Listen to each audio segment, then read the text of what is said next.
का बड़ा आभारी हूँ कि इस ठंड के मौसम में आपने समय निकाला और हम जिस कार्यक्रम के लिए आज यहाँ इकट्ठे हुए हैं और उसका जो मूल मंत्र यही है कि सरकार जनता के द्वार।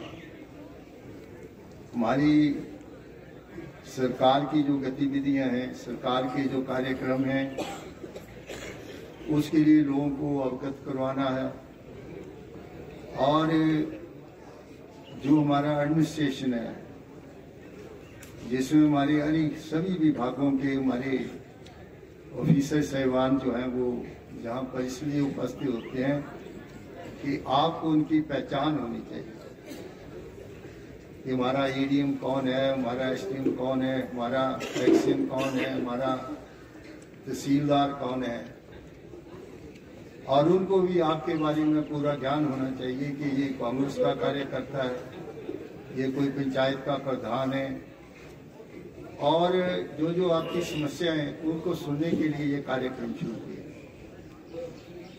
इसलिए इसका नाम हमने रखा है कि प्रशासन जनता के द्वार। भारतीय जनता पार्टी ने भी एक प्रोग्राम बनाया था कि मेरे प्रेस के मेरे दोस्त यहाँ बैठे हुए हैं और उस वक्त उसका नाम रखा था रंगमंच, जनमंच। वो जनमंच का वो अफसरों की बेइज्जती करना, उसको खड़े करके प्रताड़ित करना हमारा ये काम नहीं है। सरकार और एडमिनिस्ट्रेशन साथ साथ चलते हैं। जो हम लोकसभा में, विधानसभा में कोई बिल पारित करते हैं, कोई कानून बनाते हैं और हम कानून के जरिए कोई गरीब आदमी को राहत पहुंचाते हैं, तो सबसे बड़ा काम जो है वो हमारे एडमिनिस्ट्रेशन का है कि सरकार की नीतियां, सारी सरकार के कार्यक्रम, सरकार की जो आगे की जो हमारा एक ब्लूप्रिंट है, एक आगे के तरक्की का मैप है, उसको लोगों तक ले जाना, हमारी जो कार्यक्रम है उनको लोगों तक ले जाना सरकार का ये काम है। एडमिनिस्ट्रेशन भी उतना ही जवाबदेही होता है जितना कि हम लोग जवाबदेही हैं। हमारा चुने हुए लोगों का जो कार्यक्रम है वो सिर्फ 5 साल के लिए है, लेकिन जो एडमिनिस्ट्रेशन है वो पक्का होता है, स्थायी होता है। वो भी लोगों के प्रति, गरीब आदमी के प्रति वो भी जवाबदेही होना चाहिए और समय के अवधि के साथ साथ सारे काम जो है वो ठीक ढंग से होना चाहिए। इसके लिए तालमेल की जरूरत है कि तालमेल होना चाहिए, बातचीत होनी चाहिए और लोगों की समस्या जो है उसका समाधान होना चाहिए। और इसीलिए कैबिनेट में और हमारे मुख्यमंत्री सुखविंदर सिंह सुक्खू की जो सोच है कि सरकार को, लीडर्स को जनता के द्वार में जाके अपनी जवाबदेही जो है उसके लिए तैयार रहना, इसीलिए ये कार्यक्रम बनाया है।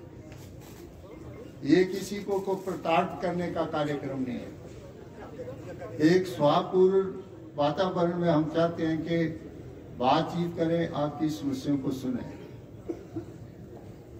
एक साल इस सरकार का एक साल काफी कठिन परिस्थितियों में रहा है।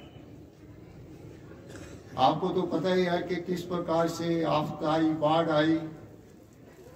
मैंने भी अपने जीवन में इतने लंबे समय तक राजनीति में इस प्रकार की आपदा नहीं देखी। 2 आपदाएं जो है वो हिंदुस्तान में आई, एक कोरोना की और ये हिमाचल प्रदेश में पिछली जो बाढ़ आई उसमें से सबसे ज्यादा जान माल का नुकसान हुआ।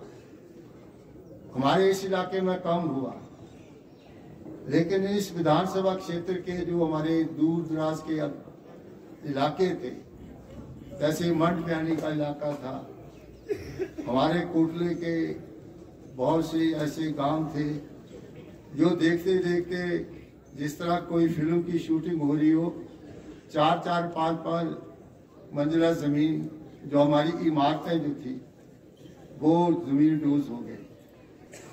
और हमारा सबसे बढ़िया सैलानियों के लिए लोग ज्यादा करके कुल्लू मनाली जाते थे। वो सारी की सारी मनाली की व्यास का किनारा जो था वो ऐसे भयंकर डरावना दृश्य हो गया कि वो सारी की सारी खट बन गई। बड़ी तत्परता से काम किया और मुख्यमंत्री जी ने, हमारे पास कोई साधन इतने अच्छे भी नहीं थे कि उन्होंने 4500 करोड़ रुपए का एक स्पेशल पैकेज जो है वो बनाया और उस समय जो है उसी वक्त रात का कार्यक्रम शुरू किया।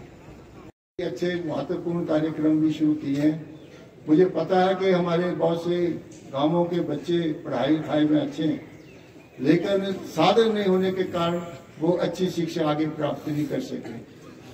पिछली मर्तबा जब मैं इसका बैकवर्ड कमीशन का मैं चेयरपर्सन था, तो एक जलोर से एक बेचारा गरीब आदमी मेरा बरादरी मेरे पास है, मुझे कहता है कि मेरा लड़का MBBS में सिलेक्ट हो गया, जज साहब मेरी मदद करो। कहा तुम आओ, मैं अपने विभाग में बातचीत करूंगा। और उस वक्त मैंने उसको 6-7 रुपया ब्याज के ऊपर जो है वो कर्जा दिया बैकवर्ड डेवलपमेंट कॉर्पोरेशन से। आज उसका बच्चा जो है वो MBBS करके इंटर्नशिप कर रहा है, लेकिन 6-7% ब्याज बहुत ज्यादा होता है। हमारे मुख्यमंत्री ने कहा है कि किसी भी गरीब का बच्चा MBBS करना चाहता है, MD करना चाहता है, इसी तरह से इंजीनियर बनना चाहता है, मैं पूरे के पूरे पढ़ाई का खर्चा जो उसको 1% ब्याज के ऊपर जो है वो कर देता, 1% ब्याज के ऊपर। तो कितना बड़ा परिवर्तन है।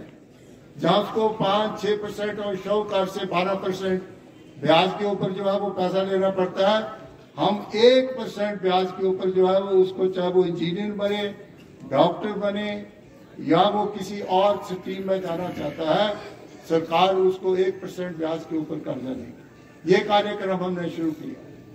उसके बाद एक सुख आश्रय कार्यक्रम जो है वो मुख्यमंत्री ने शुरू किया। हमारे बहुत से बच्चे जो थे अनाथ हो जाते थे, किसी का बाप माँ जो है मर जाती थी, बाप मर जाता था और उसको कोई शिक्षा देने वाला नहीं होता, तो कोई मामे के घर में पड़ा हुआ है बेचारा, कोई नानी के पास है। मैंने फैसला किया कि जिसका अनाथ बच्चे का कोई माँ और बाप नहीं है, सरकार ही उसकी माँ और सरकार ही उसकी बाप। इसलिए अगर वो बच्चा अपनी नानी के पास भी पढ़ने जाएगा तो 4000 रुपया जो है उसके नानी को हर महीने जो है उस बच्चे की शिक्षा के लिए जो है वो दिया जाएगा। अगर वो दादी के पास पढ़ने जाएगा तो 4000 रुपया उसको दादी को जो है वो दिया जाएगा कि इसकी देखभाल करो।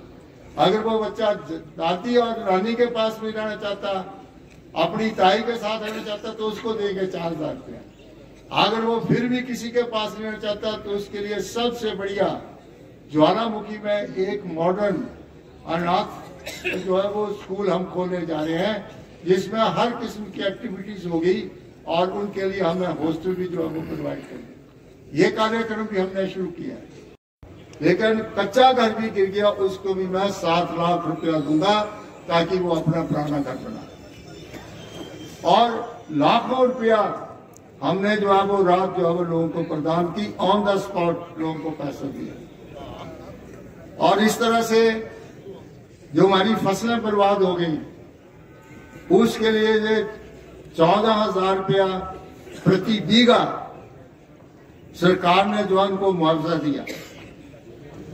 और उस वक्त किसी का डंगा चला गया, किसी का कोई खेत का डंगा चला गया, घर का डंगा चला गया, उसी वक्त वीडियो साहबान को आदेश किया गया कि 1 लाख रुपया तुरंत इस इंसान को दीजिए और ताकि वो अपने घर को बचा सके। इस प्रकार से बहुत सी चीजों का उस वक्त जो है वो हमने जो है वो काफी रद्दोबदल जो है वो की, जिससे कि हमारे लोगों को समाज के ऊपर पैसा भी मिला और हम लोग अपना कार्यक्रम जो है वो ठीक भी कर सके।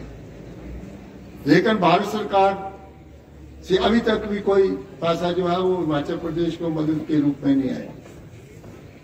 4500 करोड़ रुपए का हमने पैकेज आप लोगों को उस वक्त दिया। इसी के साथ साथ जो हमारा घोषणा पत्र था जो हम आपके समक्ष चुनावों में लेकर के 1 साल पहले आए, उसी को हमने अपना दस्तावेज समझ करके बहुत से घोषणा पत्र में जो बातें थी उसको पूरा करने का प्रयास किया। हमने उस वक्त आपसे वादा किया था कि पुराने जो हमारे सरकारी कर्मचारी हैं जो 2003 के बाद उनको पेंशन का प्रावधान नहीं था, आज उनको पेंशन का प्रावधान किया। हमारे जितने माताएं, बहनें, महिलाएं जो विडो थी, जिनको पेंशन का कोई प्रावधान नहीं था, उनके लिए जो 1000 रुपया, 800 रुपया पेंशन भी प्रति माह मिलती थी, उसको हमने 1500 कर दिया। और कुछ जो डिस्ट्रिक्ट थे, जैसे लाहौर है, स्पीति है, एक आध डिस्ट्रिक्ट और थे जिनमें हमने 1500 रुपया बहनों को देने का प्रावधान किया। अगले चरण में हम बहुत से अगले डिस्ट्रिक्ट उनमें से 1500 रुपये का कार्यक्रम शुरू करके उन बहनों को भी हम कवर करेंगे। ये भी आपके प्रति हमारी वचनबद्धता है। हमारे गांव पशुओं के साथ जुड़े होते हैं और ये दुग्ध उत्पादन करते हैं। पहली मर्तबा जो है वो दूध के रेट जो है वो 6 रुपये प्रति लीटर जो है वो बढ़ाए गए हैं। आज आपको अमूल का दूध, वेरका का दूध जो आपके जो है वो दुकानों में बिकता है, हमारा हिमाचल प्रदेश का दूध जो है उसके रेट भी हमने 6 रुपये बढ़ाए हैं और आगे भी बढ़ाएंगे। और उसके लिए भी एक कार्यक्रम हमने शुरू किया है कि जगह जगह के ऊपर हर ब्लॉक में हमने जो पशुओं के साथ दूध उत्पादन के लिए जो हमारी माताएं, बहनें 1-1, 2-2 मवेशी जो है वो घरों में रखती हैं, उसके लिए सरकार ने कार्यक्रम शुरू किया है जिसमें हम जो है वो दूध कमेटियां बनाने जा रहे हैं। 245 दूध कमेटियां जो है वो आज तक हमने बनाई हैं, जिनकी बड़ी जल्दी से जो है वो हम रजिस्ट्रेशन करने जा रहे हैं। और एक सबसे बड़ा प्लांट दूध का जो है वो एक मॉडर्न प्लांट जो है वो नाबार्ड की सहायता से 300-350 करोड़ रुपए का हम डगवार में लगाने जा रहे हैं। क्योंकि जो पुराना हमारा प्लांट जो था उसमें सिर्फ 1 लाख लीटर दूध जो है उसी के हम बाई प्रोडक्ट्स बनाते थे। अब जो मॉडर्न प्लांट हमारा लगने जा रहा है उसमें हर एक चीज हम बनाएंगे, जो कि उससे दही भी बनेगा, लस्सी भी बनेगी, उससे जो है वो दूसरी बाई प्रोडक्ट्स जो है वो दूध की जो बनती है, पनीर भी बनेगा और इस तरह से मिठाइयाँ भी बनेंगी। इस प्रकार का बहुत बड़ा प्लांट जो है वो डुगार में हम लगाने जा रहे हैं। 40 किलोमीटर के एरिया में हमारी दूध की एयर कंडीशनर्स गाड़ियां जो है वो जाएंगी और कलेक्शन सेंटर बनाएंगे, वहां से हम दूध इकट्ठा करेंगे। यहाँ तक इनकम का प्रावधान हम करने जा रहे हैं और उसके लिए हमने एक क्लस्टर्स बनाए एग्रीकल्चर डिपार्टमेंट्स में और हमने एक खेती का सर्वेक्षण करके उसकी मिट्टी कैसे है, कौन सी जो है वो क्रॉप जो है उसको हम लगा सकते हैं, इसके लिए भी हमने सारा प्रोग्रामिंग जो है वो इस वर्ष में जो है वो हम शुरू करने जा रहे हैं। और ये भी देखेंगे कि हर एक आदमी जो है वो सिर्फ एक ही फसल न करे और ऐसी फसलें, नकदी फसलें हम तैयार करें जिससे हमें ज्यादा पैसा मिल सके। उदाहरण के तौर पर मानो किसी की 2 कनाल जमीन है और उसके ऊपर वो गेहूं लगाना चाहता है तो उसको बड़ी मुश्किल से 50 किलो गेहूं जो है वो नहीं मिलेगी, लेकिन उसके ऊपर धनिया लगाएगा तो वो 3000 रुपये का धनिया जो पैदा कर सकता है।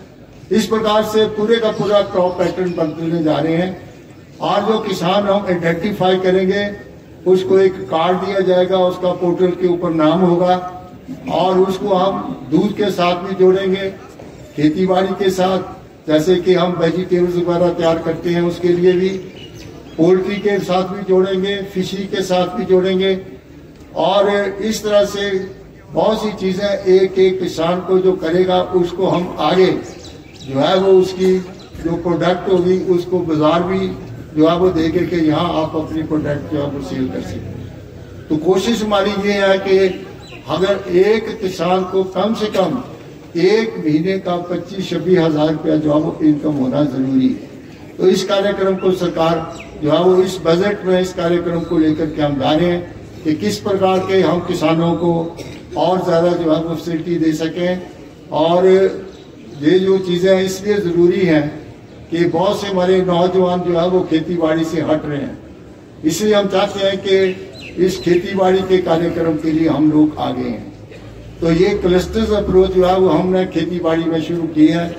इसको हम जो है वो हर ब्लॉक में जो हमारी जायका का प्रोग्राम चला हुआ है, आत्मा का प्रोग्राम चला हुआ है, वो उन प्रोग्रेसिव जो किसान हैं, मार्जिनल है, प्रोग्रेसिव किसान हैं, उनको हम जो है वो ट्रेनिंग देंगे। और ये 2 एजेंसियां जो है वो ट्रेनिंग देंगी और इस आपके खेत तक की ये सारा कार्यक्रम जो है वो शुरू करने जा